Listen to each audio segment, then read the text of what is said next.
दिनांक 28 फेब्रुवारी 2012 परभणी. ज्ञानेश्वरीचा 12वा अध्याय सुरू आहे. पण त्यामध्ये एक स्वतंत्र भक्तीविषयीचं निरूपण करावं म्हणून आपण स्वतंत्र रीतीने बोलत आहोत. 46 तास भक्तीवरचं निरूपण झालंय. त्याच्या पुढील भाग आपण पाहूया. आपण पाहिलं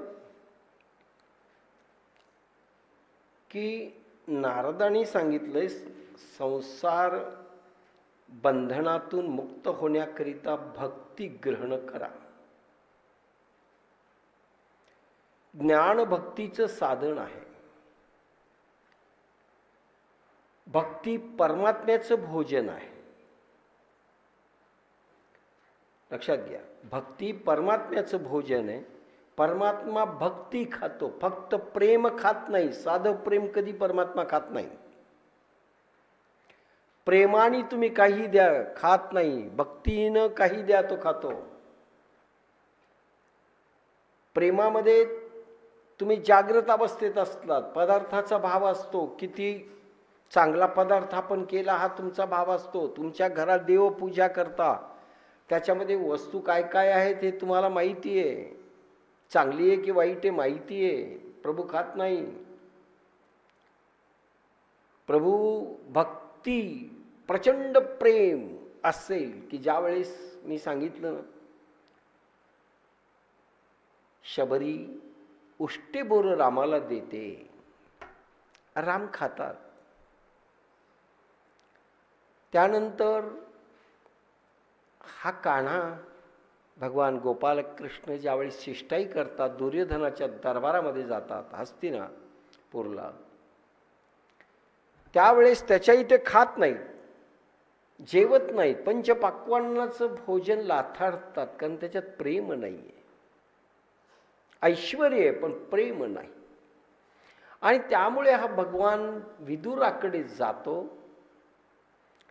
विदुर पत्नीला ज्यावेळेस कळतं की भगवान आलेले आहेत, विदुर दरबारात असतात त्यावेळेस,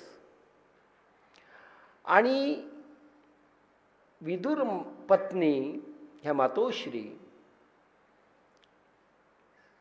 नाश्ता द्यायचा म्हणून केळी सुरुवात करते द्यायला. तर केळीचा गर खाली टाकते आणि सालपट भगवान कृष्णाला देते. खरं चेहऱ्याकडे लुब्ध होऊन पाहते, पदार्थाकडे पाहत नाही. काय देतोय आपण पाहत नाही. गर खाली टाकते आणि सालपट कृष्ण खातात. ती पाहत देखील नाही कृष्ण काय खातात. ज्यावेळेस विदुर आले पळत पळत, पाहताय तर सालपट देते, कृष्ण सालपट खातायत, गर खाली पडतोय केळ. त्याने सांगितलं, अरे काय करतेस तू? जाग केलं. समाधी बोध अवस्थेतून खाली आली. प्रीतीच्या प्रचंड भक्तीच्या समाधी बोध अवस्थेमध्ये ती गेली होती. त्यावेळेस भगवान खात असतो. आधी नाही, जाणीवही नाही. आणि ज्यावेळेस विदुर आले आणि म्हणाले, तू काय करतेस, काय खाऊ घालतेस द्वारकाधीशाला, त्यावेळेस ती भानावर येते. आता नाही खायचं म्हणतात. विदुरा, अरे मला जे सालपटामध्ये जे प्रेम वाटत होतं ते आता तू काही दिलं तर वाटणार नाही. तू का जाग केलंस?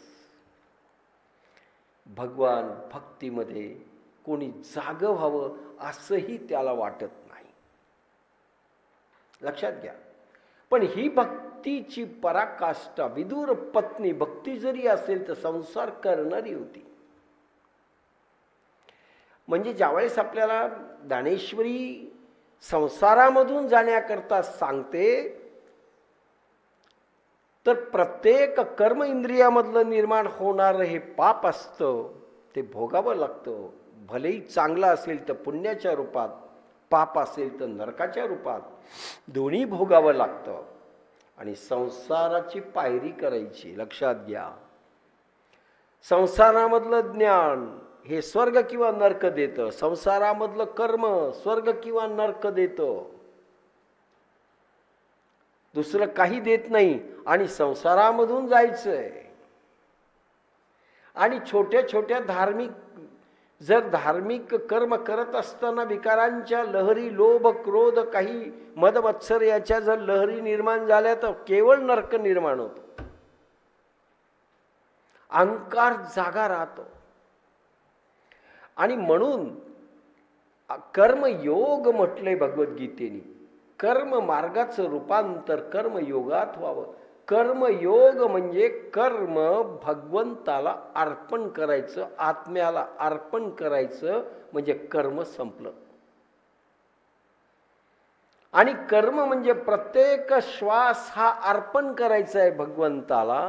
प्रत्येक श्वास अर्पण करायचा आहे म्हणजे जाणीव ठेवायची, म्हणजे अखंड स्मरण ठेवायचं. अखंड स्मरण जर ठेवलं, श्वासाकडे जर अखंडित लक्ष असेल किंवा भगवंताकडे लक्ष असेल तर ते कर्म अर्पण झालं. मग तुम्ही कुठलंही काम व्यवहाराचं करा, ते भगवंतमय कर्म होतं. कारण ते कर्म भगवंताला अर्पण करतं. अर्पण करण्याच्या दोन पद्धती, एक तर परवानगी मागायची प्रत्येक कर्माला अर्पण करायचं, किंवा स्मरण भक्ती, अखंड स्मरण, अखंड नामस्मरण. अखंड जर असेल तर परवानगी मागायची गरज नाही.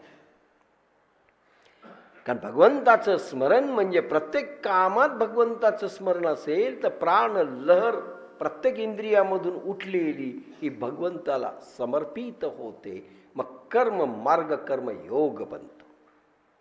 ते भोगायला पुन्हा शिल्लक राहत नाही. प्रारब्ध कर्म, संचित कर्म, क्रियमान कर्म काही शिल्लक राहत नाही. नंबर एक भाग. दुसरा भाग, ज्ञान मार्गाचं रूपांतर ज्ञान योगात झालं पाहिजे. आता ज्ञान उत्पन्न व्हायला ज्ञानाचे दोन प्रकार, एक शब्द ज्ञान आणि एक आत्मज्ञान. शब्दज्ञान म्हणजे एक प्रकारे मार्ग आहे, विषयांचं शब्दज्ञान. मग त्या शब्दज्ञानामध्ये दोन प्रकार, एक परमार्थिक शब्दज्ञान, भागवत कथा, अभंग, गीत हे शब्दज्ञान, आणि एक दुसरं विषयांचं शब्दज्ञान.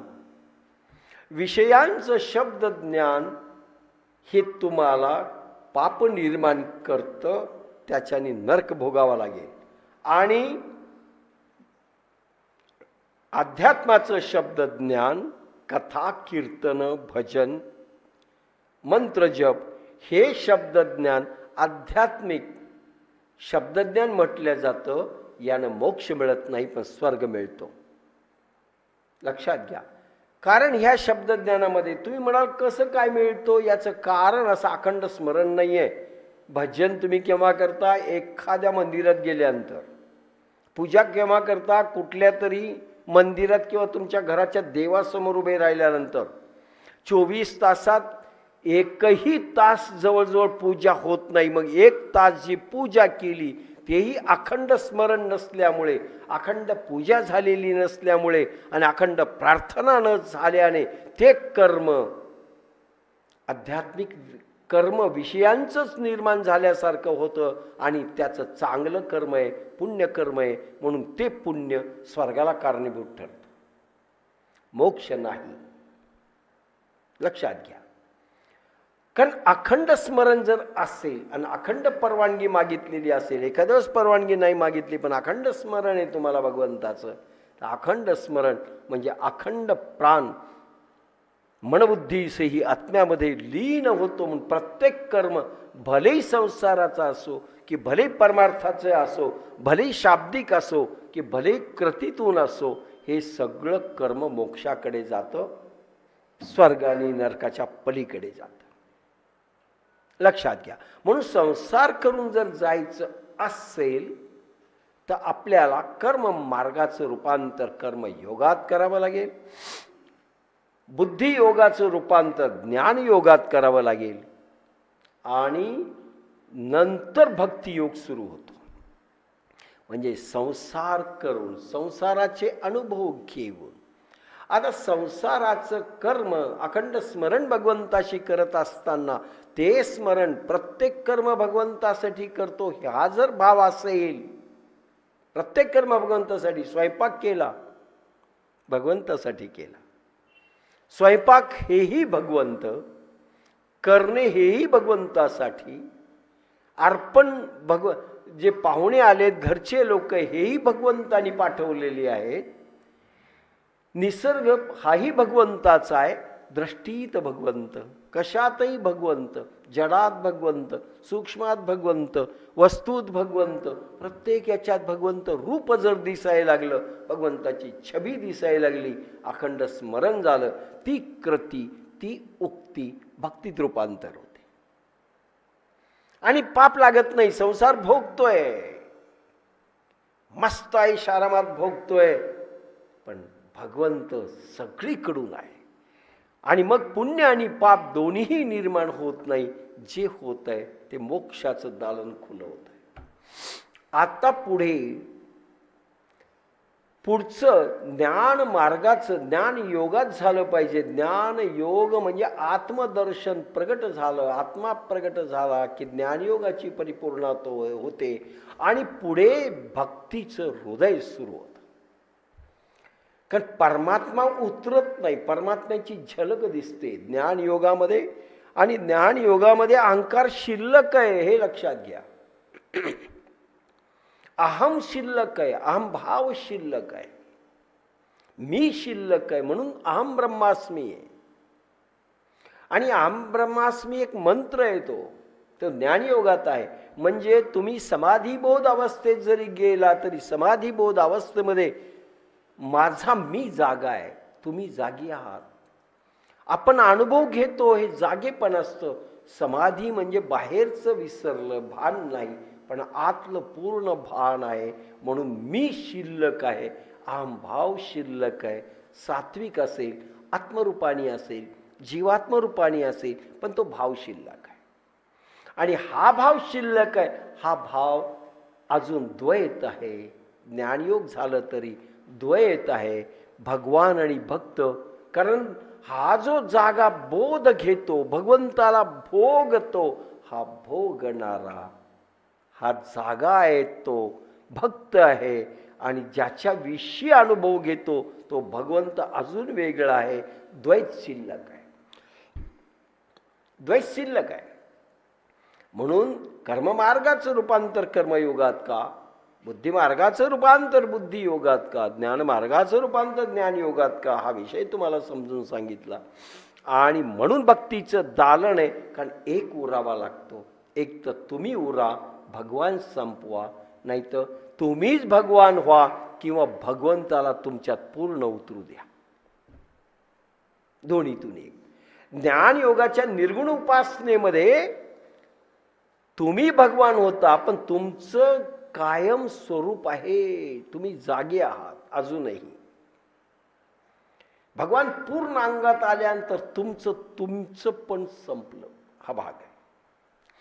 म्हणून म्हणलं ज्ञान भक्तीचं साधन आहे. म्हणून संसाराच्या पायऱ्या कशा कराव्यात आता मी तुम्हाला सांगितलं. सगळं वेगळ्या रीतीने येत आहे, पण ढंग फार आवश्यक आहे. कालचं काही नाही. भक्ती परमात्म्याचे भोजन आहे. परमात्मा ज्ञान योगात खात नाही. बरं, ज्ञानयोगात तुम्ही अर्पण करता, पण त्यांनी किती खाल्लंय प्रश्न हा आहे. तुम्ही अर्पण केलं, आहार तरी सेविजे, त्यामध्ये तुम्ही जीवात्मा जगवला आहे. भगवंतानी किती खाल्लंय. भगवंताला भुकेने भूकची खावी या विषयामध्ये तुम्ही अन्न देता. भगवंत तो खेचतो, पण खरं म्हणजे तुम्हीच खेचता ते अन्न. तुमच्यामधला भगवंत थोडा खेचतो. ज्ञानयोगामध्ये प्रेम, कर्मयोगामधलं प्रेम जे अखंड स्मरण दाखवतं. म्हणून भक्तीची जोड दिली आपण. अखंड स्मरण होतं, नाही तर पाप आणि पुण्य लागतील. आत्ताच मी बोललो, खूप विषय मोठा बोललो. आणि पाप आणि पुण्य तुम्हाला स्वर्ग आणि नरकाकडे नेतील. अखंड स्मरण कर्मामध्ये, ज्ञानामध्ये, बुद्धीमध्ये, याच्यामध्ये पाहिजे. हळूहळू प्रॅक्टिस केली की हे जुळतं. पण भगवंतमय व्हायचं असेल तर तुम्हाला संपावं लागेल, भक्तीचं दालन उभं करावं लागेल. तेव्हा भगवान प्रेम खातो. नामदेवाच्या आजचं भोजन प्रेम असल्यावर खातो, पण भगवान भक्ती खातो. भक्ती म्हणजे अफाट लाटा प्रेमांच्या पाहिजे. छोट्या मोठ्या लाटेने तो पाहत देखील नाही तुमच्याकडे. म्हणून येशू ख्रिस्त मरते वेळेस एक भाकरी सर्व शिष्यांना दिली सुळीवर जाण्याआधी, आणि त्यांनी सांगितलं, मी तुम्हाला भोजन घालतोय, खा. एक प्रकारचा प्रसाद होता तो, एक प्रकारचा प्रसाद. शिष्यांना आणि सांगितलं, माझं मी खातायत तुम्ही, तुम्ही म्हणजे मला खातायत, या रोटीच्या माध्यमातून मला खातायत, मला भोगा. गुरुलाही भोगलं पाहिजे आणि भगवानही भोगला गेला पाहिजे. त्या माध्यमातून त्यांनी सांगितलं, मला खा, घ्या रोटी. आता का खा म्हणजे काय, हात नाही द्यायचा, कडं कडं खाल्लं असं नाही. भगवान नारद म्हणतात, संसार बंधनामधून मुक्त होण्याकरिता भक्ती ग्रहण करा. आता राहतं काय, ज्ञान योगामधला मी शिल्लक राहतो, द्वैत भाव शिल्लक राहतो, भक्त आणि भगवंत पण शिल्लक राहतं. आणि भक्तीमध्ये तर एक उरावा, एक निर्गुण ज्ञान भक्तीमध्ये स्वतः उरतो, भगवान संपतो. आणि तुमचा भाव सगळा संपला की भगवान उरतो, तुम्ही संपता भक्तीमध्ये. नारद म्हणतात, भक्ती ग्रहण करा, तुम्ही संपा. संसारातून पळून जाऊ नका. नारद म्हणतात, संसारही भोगा, परमात्माही भोगा, मस्तीमध्ये भोगा. संसार आणि परमार्थ दोन एका नाण्याच्या दोन बाजू आहेत, दोन्ही भोगा आणि मोक्षाकडे जा. तुम्हाला सांगितलं, पाप आणि पुण्याच्या व्यतिरिक्त कसं जायचं आत्ता सांगितलं.